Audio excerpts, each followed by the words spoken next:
금이라는 자산이 어떻게 오르는가를 보면 이렇게 꾸준히 횡보하다가 가격이 한번 크게 치솟아요. 가격이 횡보하는 구간에서 사모으는 게 좋은데 지금 같은 경우에 계속 가격이 횡보를 하고 있어요. 이렇게 일정한 수준을 횡보하는 게 아니라 점점 횡보하는 변동성이 줄어요. 곧 가격이 크게 치솟을 수 있는 그런 형태로 어센딩 트라이앵글이라는 패턴이 지금 만들어지고 있거든요. 그러니까 가격이 이제 아직은 횡보하는 단계이기 때문에 매집을 하기에는 좋은데 가격이 크게 치솟을 수 있는 여러 가지 모멘텀들도 남아 있으니 그냥 꾸준히 모아간다는 생각으로 조금씩 사모아 보는 건 어떨까?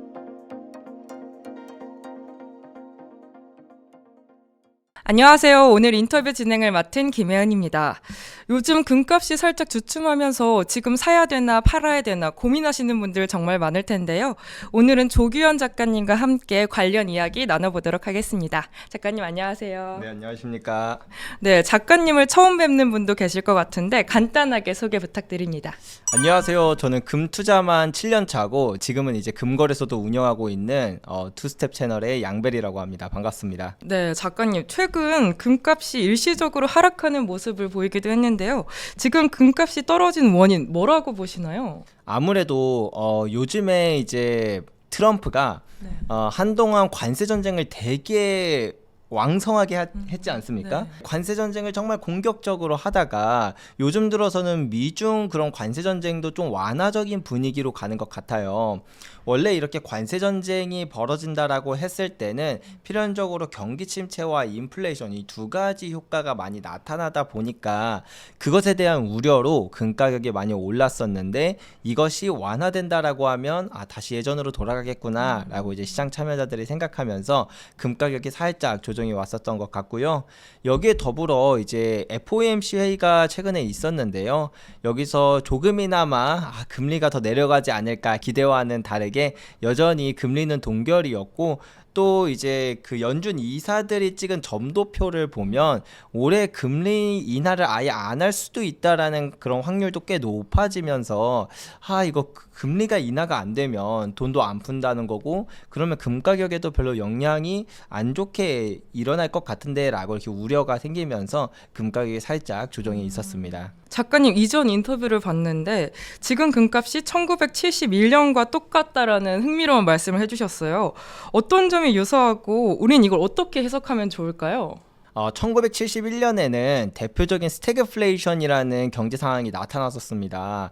스태그플레이션이라는 경제 상황은 경기는 안 좋은데 물가가 상승하는 마치 지금과 되게 비슷하죠. 물론 아직 경기 침체는 아니지만 그런 경기 침체 우려들은 있는데 물가는 여전히 높은 수준을 유지하고 있다 보니까 이거 1970년대와 같은 스태그플레이션이 오는 게 아닐까라는 그 우려들, 스태그플레이션에 대한 우려들이 많이 생기고 있어요.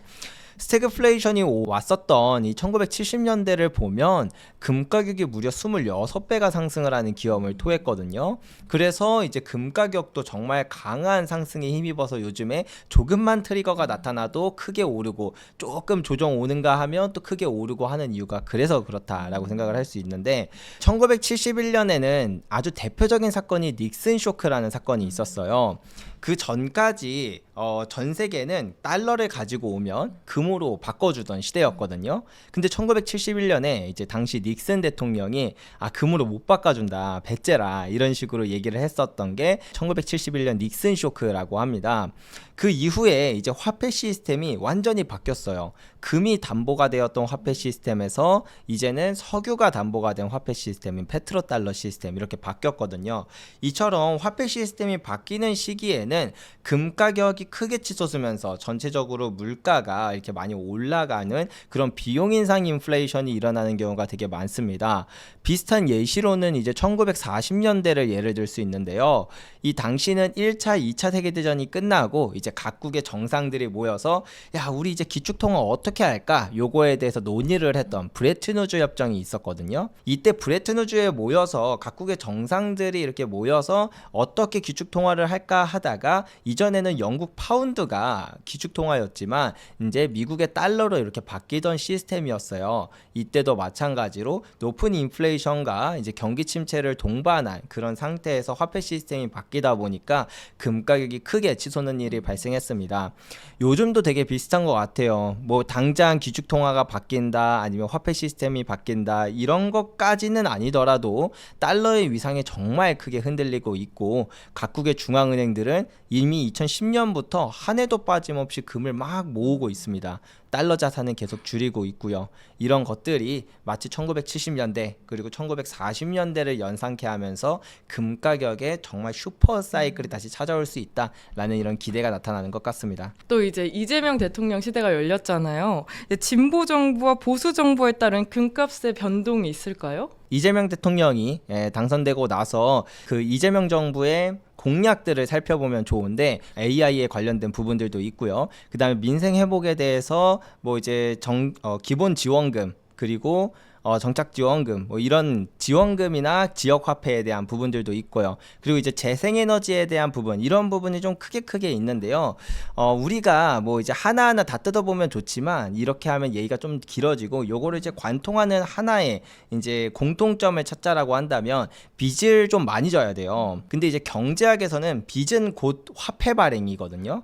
예, 빚이 늘어난다는 것은 화폐가 그만큼 많이 늘어난다는 뜻이에요.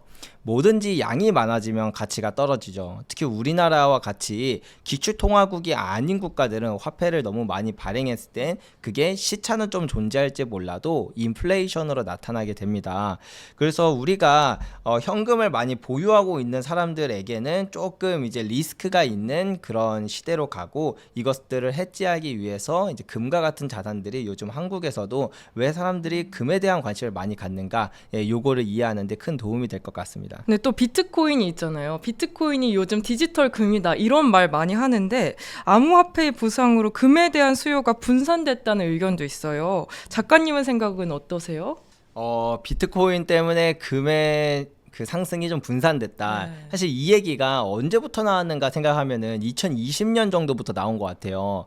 왜냐하면 본격적으로 금이 상승하기 시작한 게 2019년부터인데 생각보다 그 상승 사이클의 초입부에 그 슈퍼 사이클이라고 할 수 있는 2019년부터 생각보다 금이 별로 안 올랐어요. 한 3년 동안 오른 거 합쳐야 40%? 예, 생각보다 별로 안 올랐는데 그 기간 동안 뭐 비트코인은 정말 어마어마한 상승을 했거든요.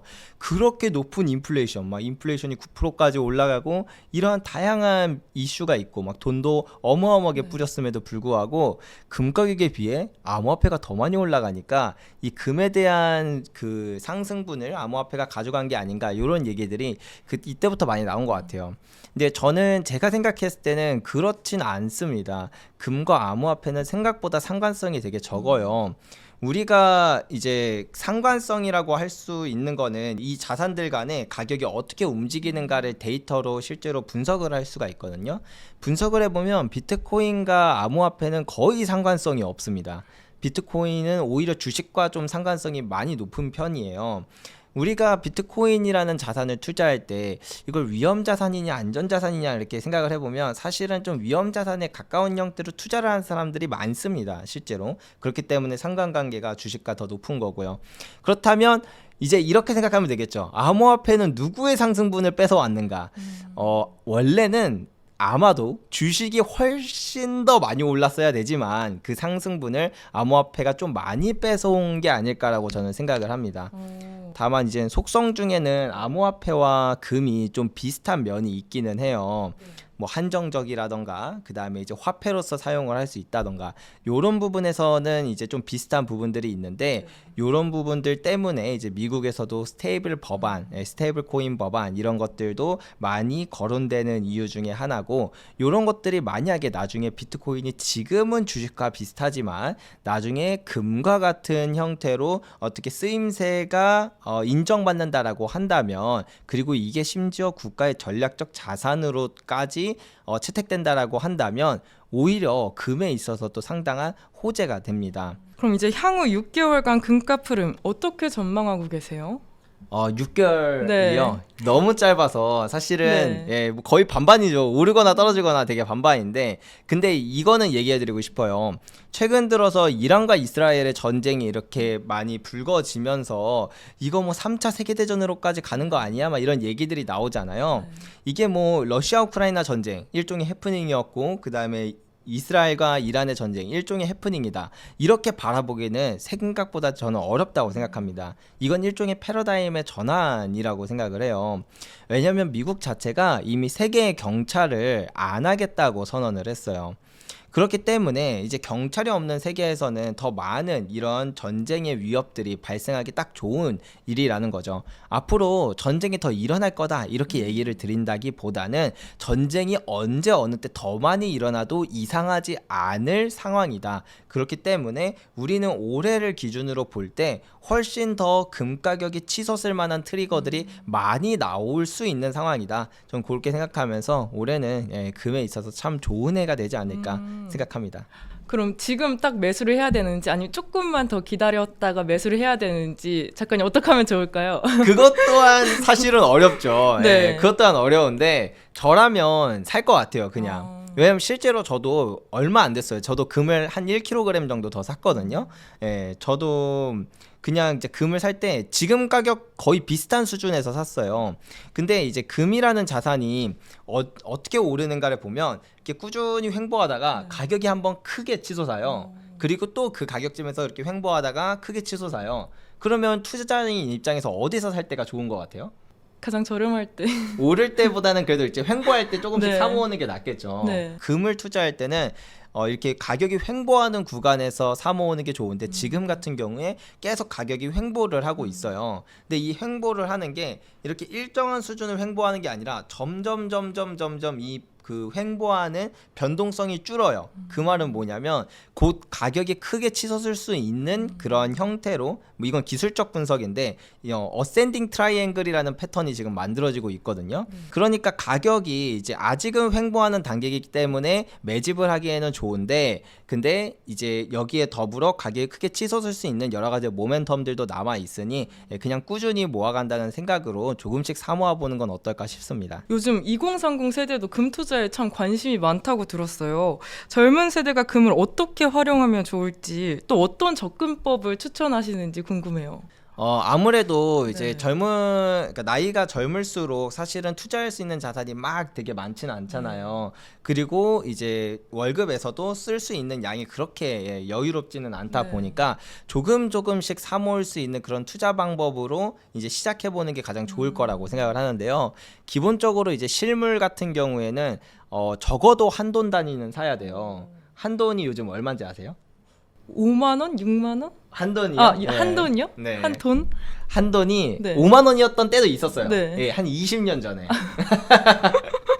지금은 한돈이 한 55만 원에서 60만 원 정도까지 네. 해요. 그렇다 보니까 일반인들이 이제 약간 젊은 대학생들이라거나 아니 사회 초년생들이 이 한돈 사는 것도 사실은 되게 부담스럽단 말이에요. 그렇죠. 뭐 돌반지 이런 거 선물한다? 요즘에 엄두도 안 나죠, 솔직히. 그렇기 때문에 금 투자를 할 땐 실물보다는 좀 더 금융자산의 형태로 투자하는 게 낫겠다 생각을 하는데, 대표적으로는 ETF가 있습니다. ETF 같은 경우에는 투자 자금이 한 뭐 5천 원에서 만 원, 그 정도만 돼도 충분히 투자를 할 수가 있고요. 수수료도 한 0.7% 정도라서 되게 저렴하고, 그리고 이제 젊은 분들은 웬만하면 주식 투자는 대부분 한 번씩은 해보셨을 테니까 주식 어플로 이제 투자를 하는 게 되게 편하시잖아요. ETF가 바로 그 주식 어플에서 쉽게 사고 팔 수 있는, 금에 투자할 수 있는 일종의 펀드예요. 그래서 이렇게 ETF 형태로 투자하는 거를 되게 추천드리고, 여기서 하나 더 추천드리자면 KRX 금시장이라는 것도 있습니다. 요거는 되게 아직도 생소하신 분들이 꽤 많이 계실 텐데, 요것도 ETF와 마찬가지로 주식 어플에서 똑같이 사고 팔 수 있어요. 다만 이제 거래 단위가 1g이라서 한 15만 원, 뭐 10몇만 원 정도의 이제 금액 단위로만 투자를 할 수 있는 게 조금 아쉬운 부분이긴 해도, 그래도 요거의 장점은 수수료가 0.3% 정도로 ETF보다도 더 저렴하고, 무엇보다 최고 장점이 세금이 없습니다. ETF는 나중에 팔 때 수익의 15.4%를 세금으로 내야 돼요. 근데 KRX는 나중에 판다 그래도 세금이 없어요. 그러니까 되게 투자의 효율 면에서 되게 좋아서 내가 정말 소액이다 라고 한다면 ETF로 차곡차곡 모아보시면 좋고, 그래도 한 10몇만 원 정도씩은 내가 투자할 만한 여력이 있다 라고 한다면 KRX를 적극 이용하시는 걸 추천드립니다.